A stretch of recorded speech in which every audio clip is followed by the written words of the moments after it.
കുട്ടികൾക്ക് നല്ല പൊക്കം വയ്ക്കാൻ, അതൊരു 20 വയസ്സ് പ്രായം വരെയും അവർ വളരുന്ന പ്രായമാണ്, പൊക്കം വയ്ക്കാനായിട്ട് സഹായിക്കുന്ന കാര്യങ്ങളാണ് ഇനി പറയുന്നത്.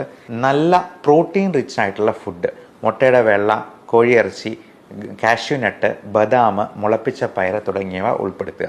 7-8 മണിക്കൂർ ഡീപ്പ് സ്ലീപ്പ് തന്നെ കിട്ടുക. മൂന്നാമത്തെ കാര്യം, കുട്ടികളെ നല്ലപോലെ ഓടിച്ചാടി കളിക്കാനായിട്ട് വിടുക. അത് 1-2 മണിക്കൂറൊക്കെ അവർ ചിലപ്പം ഭക്ഷണം പോലും മാറ്റി വെച്ച് കളിക്കുമ്പോൾ ഷുഗർ ലെവൽ ഇച്ചിരി ഒന്ന് 70 വരെയൊക്കെ താന്നു വന്നു വരും. ഈ ഹൈപ്പോഗ്ലൈസീമിയ തന്നെ ഗ്രോത്ത് ഹോർമോണിൻ്റെ സെക്രീഷനെ സ്റ്റിമുലേറ്റ് ചെയ്യുമെന്നാണ് പഠനങ്ങൾ സൂചിപ്പിക്കുന്നത്.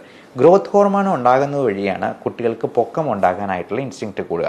ഇനി ഗ്രോത്ത് ഹോർമോണിൻ്റെ ഡെഫിഷ്യൻസി ഉണ്ടെന്നുണ്ടെങ്കിൽ ഒരു 20 വയസ്സ് പ്രായം വരെയും, ഐഡിയലി ഒരു 10-നും 15-നും വയസ്സിനിടയിൽ തന്നെ ഗ്രോത്ത് ഹോർമോൺ നമുക്ക് ഇഞ്ചക്ഷനായിട്ട് മരുന്നായിട്ട് വേണമെങ്കിൽ കൊടുക്കാവുന്നതാണ്. അങ്ങനെ ആവശ്യമുണ്ടെന്നുണ്ടെങ്കിൽ നിങ്ങൾ അതിൻ്റെ സ്പെഷ്യലിസ്റ്റ് ഡോക്ടറെ സമീപിച്ച് അതിന് വേണ്ടി